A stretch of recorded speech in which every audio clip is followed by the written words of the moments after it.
Here's another thing that I don't know if you noticed this. I've been obsessed with it. I don't know why.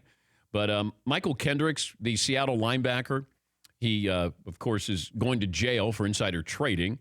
And he was found guilty while he was still a member of the Cleveland Browns. The Browns released him. Seattle picked him up, and he's been starting. He's been playing well.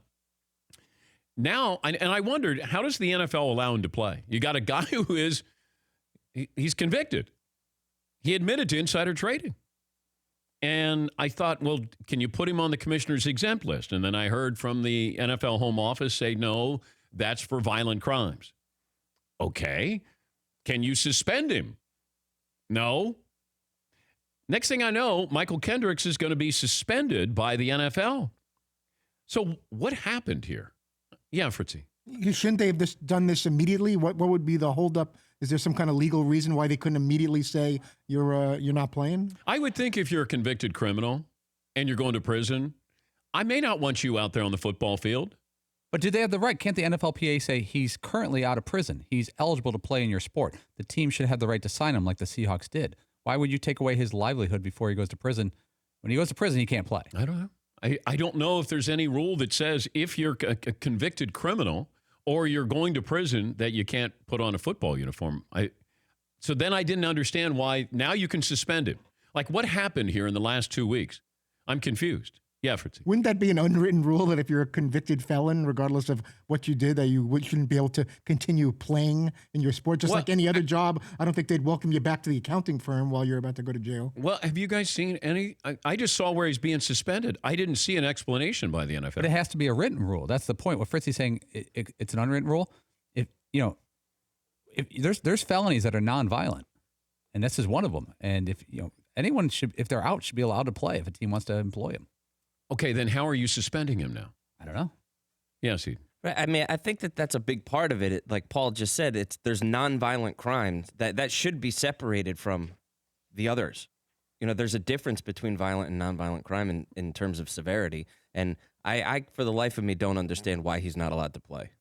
Yeah, but now you suspend him. That's why I was like, okay, you're not going to suspend him? Fine. Okay. Until he has to go to prison, fine.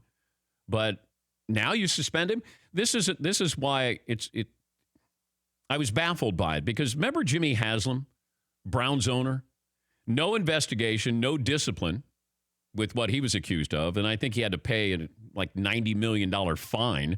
Ziggy Wilf, a civil judgment against him. He's the Vikings owner. He was guilty of fraud.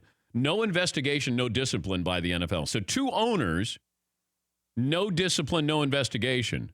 And then here you have Mychal Kendricks, guilty, pled guilty, and then he's being suspended by the home office. Yeah, Fritzy. Doesn't allowing him to play somehow condone the behavior? It's not that big a deal. He didn't do it. It's not a violent crime. I don't think it condones the behavior. To continue to let him play? But he's going to prison. And he admitted that he did it, too. It's not like, well, it's a trial, but innocent until proven guilty. He admitted that he did this, and then he's going to just put on if that's what the NFL wants, let this guy wear a uniform and play? I don't think they're condoning it.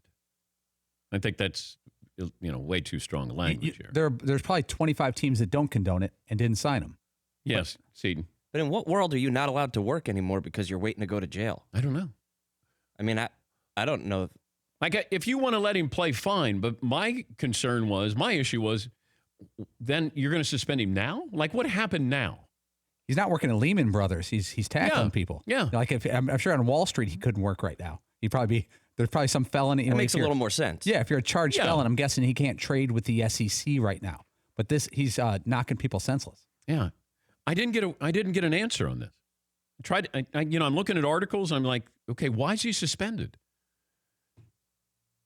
And I got to believe the NFL Players Association is going to go, wait a minute here. You allowed him to play. Now you're not allowing him. I don't know. I'm confused. I'm not sure what changed. For more Dan Patrick Show, tune to Audience Channel 239 on DirecTV or download the Dan Patrick Show app.